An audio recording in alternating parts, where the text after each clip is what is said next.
আজকের ফ্রি ক্লাসে থাকছে 2026-এ সমস্ত রকম সরকারি চাকরির পরীক্ষার জন্য গুরুত্বপূর্ণ জিকে প্রশ্ন উত্তর। তাই ভিডিওটি শেষ পর্যন্ত দেখবে।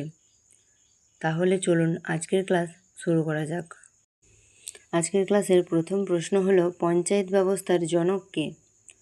এই প্রশ্নের উত্তর হয়ে যাবে, পঞ্চায়েত ব্যবস্থার জনক হলো মহাত্মা গান্ধী। 2 নম্বর প্রশ্ন, ম্যাঙ্গো ফেস্টিভ্যাল বিখ্যাত ভারতের কোন স্থানে? এই প্রশ্নের উত্তর কী হয়ে যাবে না, দিল্লি। 3 নম্বর প্রশ্ন, ভারতের আন্টার্কটিকা গবেষণা কেন্দ্রের নাম কি? এ প্রশ্নের উত্তর হয়ে যাবে ভারতী স্টেশন। 4 নম্বর প্রশ্ন, মৌমাছি চাষ বিদ্যাকে কি বলে? এ প্রশ্নের উত্তর হয়ে যাবে অ্যাপিকালচার। মৌমাছি চাষবিদ্যাকে অ্যাপিকালচার বলা হয়। 5 নম্বর প্রশ্ন, পানিপথের প্রথম যুদ্ধ কত সালে হয়? এ প্রশ্নের উত্তর হয়ে যাবে 1526 সালে। 6 নম্বর প্রশ্ন, ঘুমর কোন রাজ্যের লোকনৃত্য? এ প্রশ্নের উত্তর হয়ে যাবে রাজস্থান। 7 নম্বর প্রশ্ন, পঞ্চায়েত ব্যবস্থা কত সালে প্রবর্তিত হয়? এ প্রশ্নের উত্তর হয়ে যাবে 1978 সালে।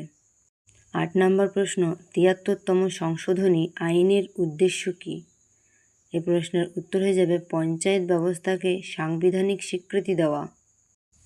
9 নম্বর প্রশ্ন, কোন কমিটি পঞ্চায়েতের পরিকল্পনা প্রণয়ন করে? এ প্রশ্নের উত্তর হয়ে যাবে পঞ্চায়েত পরিকল্পনা কমিটি। 10 নম্বর প্রশ্ন, পলাশীর যুদ্ধ কত সালে হয়? এ প্রশ্নের উত্তর হয়ে যাবে 1757 সালে পলাশীর যুদ্ধ হয়। 11 নম্বর প্রশ্ন, বাংলার শেষ স্বাধীন নবাব কে? তো এই প্রশ্নের উত্তর হয়ে যাবে বাংলার শেষ স্বাধীন নবাব হলো সিরাজউদ্দৌলা।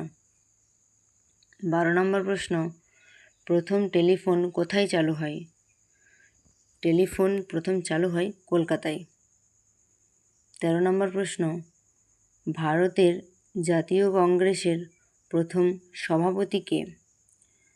তো ভারতের জাতীয় কংগ্রেসের প্রথম সভাপতি কে না, উমেশচন্দ্র বন্দ্যোপাধ্যায়।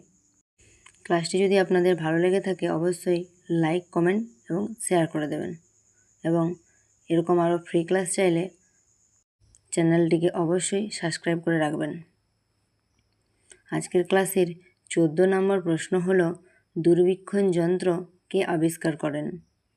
তো এই প্রশ্নের উত্তর হয়ে যাবে দূরবীক্ষণ যন্ত্র গ্যালিলিও আবিষ্কার করেন।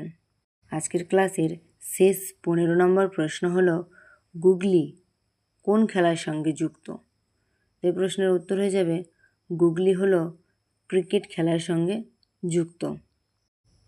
আজকের এই ফ্রি ক্লাসটি এখানেই শেষ। পরবর্তী ক্লাস সন্ধ্যে 7টায়। ধন্যবাদ।